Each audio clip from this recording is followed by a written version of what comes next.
माँ वीणा पाणी के चरणों में नमन। स्वागत है सर। और अब जितने भी लोग बचे हुए हैं निश्चित रूप से वो बिल्कुल ऐसे ही हैं जैसे मक्खन। अब तो देसी घी है जी, मक्खन में पक गया। नहीं नहीं, मक्खन का क्या है कि उसे जो है पराठे के साथ भी खा सकते हो और उसका घी भी निकाल सकते हो। घी का कुछ नहीं निकलता। अब तो शुद्ध घी है ये। और मैं 20 सेकंड गोल्डी जी के बारे में जरूर बोलूंगा। गोल्डी जी बहुत अच्छा कार्यक्रम करवाते हैं, बहुत अच्छे आयोजक हैं, लेकिन जो मैंने गोल्डी जी के अंदर देखा वो मैंने ये देखा कि गोल्डी जी उससे ज्यादा बढ़िया इंसान है। अरे जो मैंने नोट करा, इतनी मतलब यंग एज में इतना धैर्य और इतना जो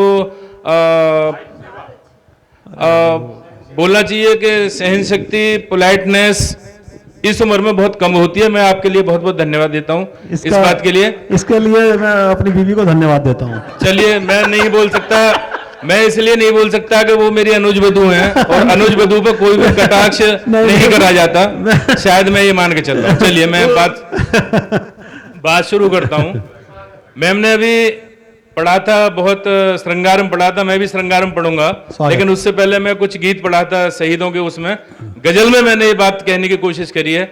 अब मैं कहाँ तक सफल हो पाया हूँ। असर भाई बैठे हैं, आदरणीय मधुप साहब बैठे हैं और शर्मा जी बैठे हैं, बहुत अच्छे अच्छे गजलकार बैठे हैं। मेरा मन है कि गीत में बहुत शहीदों के लिए लिखा गया है, लेकिन गजल में मैंने बांधने की कोशिश करी। आप देखें। स्वागत है, स्वागत है, स्वागत कि आपकी जब कमी खूब खलने लगी, बहरे मुद्दारिक में सर असर साहब से बोल रहा हूं, 212 212 212 212 फैलून फैलून फैलून फैलून 212 212 कि आपकी जब कमी खूब खलने लगी, आपकी याद दिल में मचलने लगी।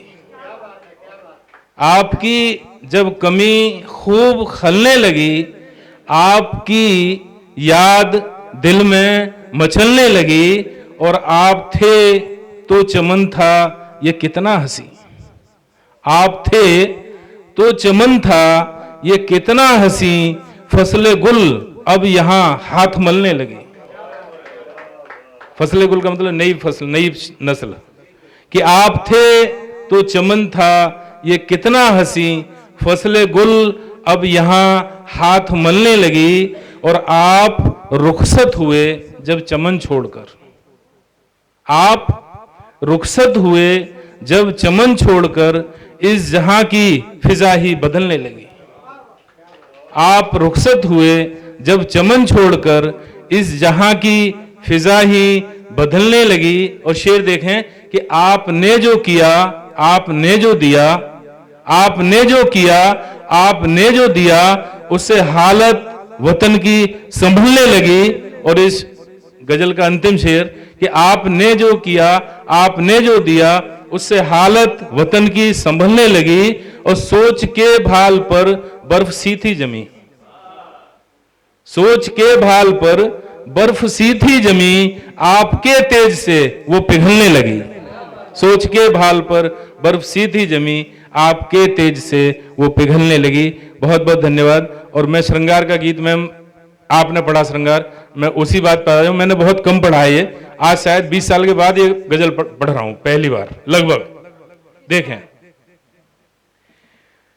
और ये बात उस समय की है जब मोबाइल नहीं होते थे। मेरी गजल में भी ये बात कुछ बोलेगी गजल इस तरह से कि आज खत तेरा पुराना मिल गया, आज खत तेरा पुराना मिल गया, मुझको जीने का बहाना मिल गया। आज खत, मैंने गुरुदेव बैठे, मैंने कभी नहीं पढ़ी ये गजल, पहली बार पढ़ रहा हूं, आपने पहली बार ही सुनी होगी।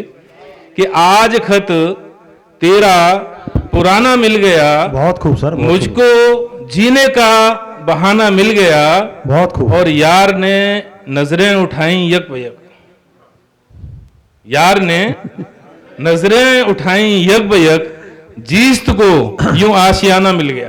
क्या बात है, क्या बात। यार ने नजरें उठाई यक बयक, जीस्त को यूं आशियाना मिल गया। और मैं ये शेर किसी के लिए समर्पित नहीं करूंगा, सबके लिए समर्पित है कि जिस को यूं आशियाना मिल गया और आपके आंसू गिरे थे जिस जगह, आपके आंसू गिरे थे जिस जगह, आपके आंसू गिरे थे जिस जगह, मोतियों का एक खजाना मिल गया। बहुत बढ़िया, बहुत बढ़िया, बहुत बढ़िया। आपके आंसू गिरे थे जिस जगह, मोतियों का एक खजाना मिल गया। बहुत और ये गजल जब लिखी गई थी तो ईद थी उस दिन की, मुझे याद है आज भी। तो ईद वाली शेर भी इसमें हुई है स्वागत। कि आपके आंसू गिरे थे जिस जगह, मोतियों का एक खजाना मिल गया। और चांद से चेहरे का दिखना बाम पर, चांद से चेहरे का दिखना बाम पर, ईद का हमको बहाना मिल गया। बहुत बढ़िया, बहुत बढ़िया, बहुत बढ़िया, बहुत बढ़िया, बहुत बढ़िया।